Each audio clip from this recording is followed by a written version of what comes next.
I've been broadcasting live sports from my phone since 2015, and today I want to share the tips and steps I've taken to level up my game while still using just a phone to stream. Of course, you don't have to take all of these tips. It can cost a couple $100s to take care of all of these steps, but depending on what gear you already have, maybe it won't cost you too much. So I've used my setup now for things like live streaming the World Championship, some national championships, and lots of other elite level events for Roundnet. This is applicable to pretty much any sport, but the first step here is to just have a phone. If you don't have a phone, you might not even be watching this video without a phone. So as long as you've got internet access, you've got to start for streaming. You can go on Twitch, Facebook, Instagram Live, whatever platforms you choose, lots of places to go live with your community.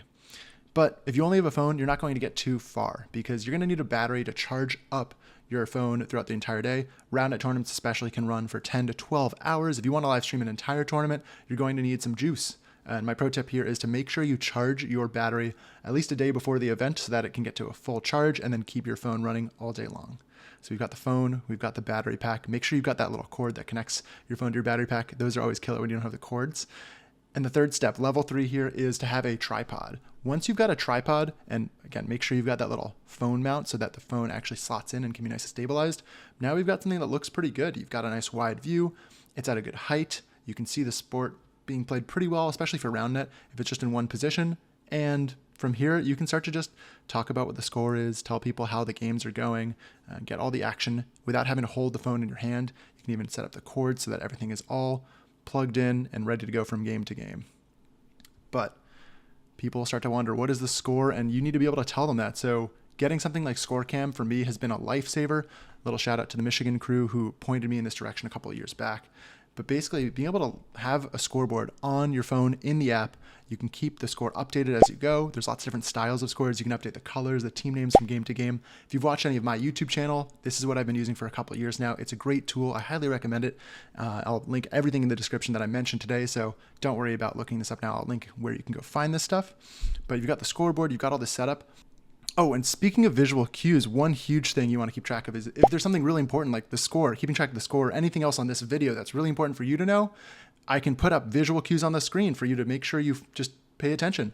So thanks for paying attention to this cue that's going on right now. I'm sorry for the bit, but hey, you gotta promote Roundnet somehow. This step 5 is probably the game changer, the most important one, but it's also the most expensive one. It is to have mic'd up Roundnet. Putting a mic under the net means you can hear that crisp net contact. You can hear the chatter of the players, what they're talking about strategically. Heck, you actually could even have mic'd up games and not need the scoreboard necessarily, because once you're mic'd up, you can hear what the players are saying for the score. So there's a lot of value that comes into micing up the net. My pro tip here is, if you can afford it, actually paying for 2 mics instead of 1. Sometimes you can get 1 transmitter, you can get 2 from Rode. That means you can do one of 2 things. You can swap the batteries between one mic and the other throughout the day. So having 2 transmitters means that you don't have to worry about running out of battery and then having no audio for another game. And then another fun thing you can do if you've got 2 transmitters is you can put one under the net, and then you can put one in the crowd. Give it to yourself to commentate what's going on with the stream. Maybe give people, on the field updates on how other matches are going from your second transmitter. So that's a really fun tool to use. There's also DJI compared to Rode. 2 very similar product lines, similar product prices as well, in the $200 range if you want 1 transmitter, $300 if you want 2. I would recommend springing for 2. If you're going to save up a couple $100s, you may as well get that extra benefit of having 2 transmitters. That's just my pro tip.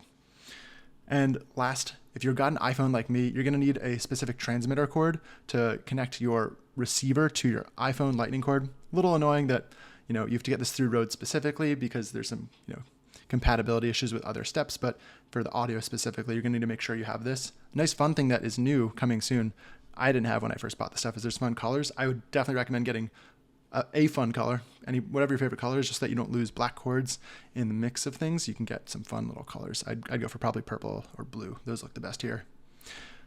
And a little bonus tip here on some extra things you can do to really level up your stream.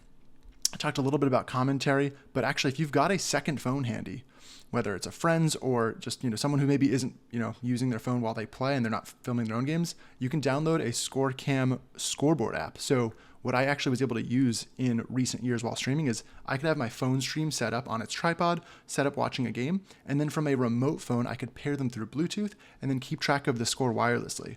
As a matter of fact, you might have seen me observing some games that I was live streaming over the past couple of years, and I had a phone in my hand, and it would be fair to wonder, why is this observer on his phone? It was actually really helpful because I was keeping track of the scoreboard for the game on the live stream, and I had the score in my phone. The same way that an umpire in baseball might have a ticker to keep track of the count and make sure that that is correct at all times, I had a scoreboard in my hand. So if I was ever wondering what the score was, I had a really perfect reference. I was keeping track of things. So not only does that level up your stream, but you can also use it for other things. Give it to a fan to just keep track of the scoreboard without having to watch and monitor how the live stream's going. So one more bonus thing I want to add is if you subscribe to this channel for more insightful and fun content, that'll be a huge help for me in just bringing more content like this to you. I want to thank everyone who's supported my streams or my VODs through Twitch Primes or subscribing to the channel, Ko-fi tips, and of course sharing content with friends. These are all these small actions we need to use to grow Roundnet one step at a time, and I just really appreciate it. I hope you can take 1 or 2 of these tips and apply them to your own live stream, improve Roundnet content wherever you are in the world, and thanks for tuning in. I'll see you in the next thing.